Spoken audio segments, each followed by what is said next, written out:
आज जो हम लोग ये वीडियो बना रहे हैं ये हमारे एक प्रोस्पेक्टिव कस्टमर है फॉर हार्डनेस टेस्टर। उन्होंने अपना एक सैंपल भेजा हुआ है। ये गिग IRM कंपनी का नाम है। ये ग्लास इंसुलेटर्स बनाते हैं। जैसे कि आप देखेंगे एक तरह का इंसुलेटर है जो SS या स्टील से बनाया हुआ है। तो इसके ऊपर इन्होंने ये जिंक MS से बनाया हुआ है, जिसके ऊपर MS या SS जो भी होगा तो इसके ऊपर इन्होंने जिंक प्लेटिंग किया हुआ है। ठीक है, अब इसका हार्डनेस इनको जानना है और वो भी HRC में जानना है। तो एज हम लोगों ने देखा कि इसका शेप आप देखेंगे थोड़ा सा ये राउंड और कर्व टाइप का है। तो हमारे पास जो ये डी इम्पैक्ट डिवाइसेस आता है, अगर पोर्टेबल लीव में अगर जो करने जाए तो आप देखेंगे यहाँ पे ये एक तरीके से राउंड शेप होता है। ओके, तो ये अगर मैं इस पर रखने जाऊँगा तो easily I can not place anywhere. ठीक है, तो इसके लिए क्या होता है ना, एक सपोर्टिव रिंग्स दी जाती हैं। जैसे कि आप देखेंगे ये सपोर्टिव रिंग्स हैं।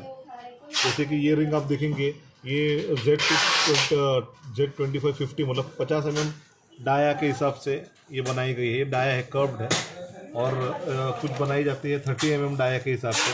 तो मैं 50 वाली ये 30 वाली एक जो डिस्क है उसको अटैच करता हूँ मेरे डी इम्पैक्ट डिवाइस के साथ में। तो इससे होगा क्या कि मेरा जो कर्व्ड है इसके ऊपर ये प्रॉपरली प्लेस करेगा। देखो ये आप देख पाएंगे ये प्रॉपरली प्लेस हो चुका है।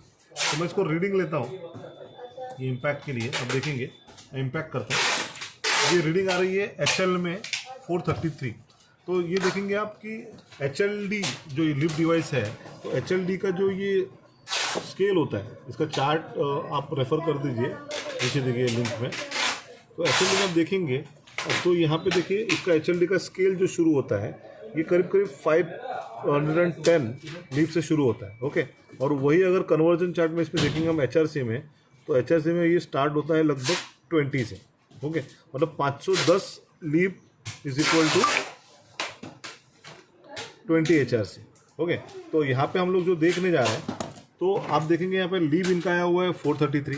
इसके लिए अगर इसको हम लोग हार्डनेस को कन्वर्ट भी करते हैं तो HB मतलब ब्रिनल, HV मतलब वीकर्स, और ये देखेंगे HRC जो E4 मतलब एरर दे रहा है, मतलब ये स्केल में रेंज में है ही नहीं। तो हम लोग क्या करेंगे, इसको फिर से 2-3 बार करके देखेंगे तो रीडिंग ये आ जाएगा। थोड़ा हार्डन करना पड़ेगा इसको।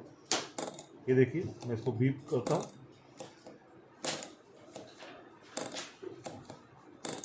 ठीक, एक 3 से 4 बार करने के बाद थोड़ा सा हार्डन पोर्शन हो गया। तो यहाँ पे ये 24.7 HRC ये रीडिंग आया हुआ है। अब इसको अगर मैं हार्डन में कन्वर्ट करके देखूँ HLD तो ये है 536। तो चार्ट में अगर आप देखेंगे तो 536 HLD आने के वजह से ये HRC भी आ गया। तो ये सिंपली क्या करता है, लीव हार्डनेस को कन्वर्ट करके HRC में आपको दिखा देता है। ओके, जो कि एलिजिबल है टेस्ट के लिए। और 24.7 इसका जो HR जो आ रहा है इससे भी कम एक्चुअली इसका हार्डनेस है, क्योंकि ये हम लोग मल्टीपल इम्पैक्ट करने के बाद ये हार्डनेस आ रहा है। लेकिन जब सिंगल इम्पैक्ट करते हैं तो नॉर्मल टेस्ट में करना चाहिए, तो वो करने के बाद ये आपको दे नहीं रहा है। मतलब ये 20 HRC से भी कम का हार्डनेस है, जो शायद इनको टेस्ट में एक्सेप्टेबल नहीं है। देखिए शोइंग अबाउट 23। अगर इसको हम लोग रिपीट हार्डन करके भी देखते हैं तो 24। So this is hardness. Okay, अब ये फ्लैट टाइप में आपको फ्लैट पे देख सकते हैं, ये कर्व्ड है, इस पे वापस देखूंगा मैं। 26। तो 22, 24, 26 इस तरीके से अलग अलग शेप में इसको अलग अलग हार्डनेस आ रहा है। तो ये टाइम 5300 इंस्ट्रूमेंट के साथ और with the support of this rings ये आसानी से इसको यूज़ कर सकते हैं। बट इसको हार्डनेस बढ़ाने के लिए इनको और थोड़ा सा हीट ट्रीटमेंट करना पड़ेगा। ओके, इसके बारे में और भी कुछ डाउट्स हैं तो प्लीज़ कॉन्टैक्ट HPFS इंस्ट्रूमेंट्स और call on given below number. Thank you.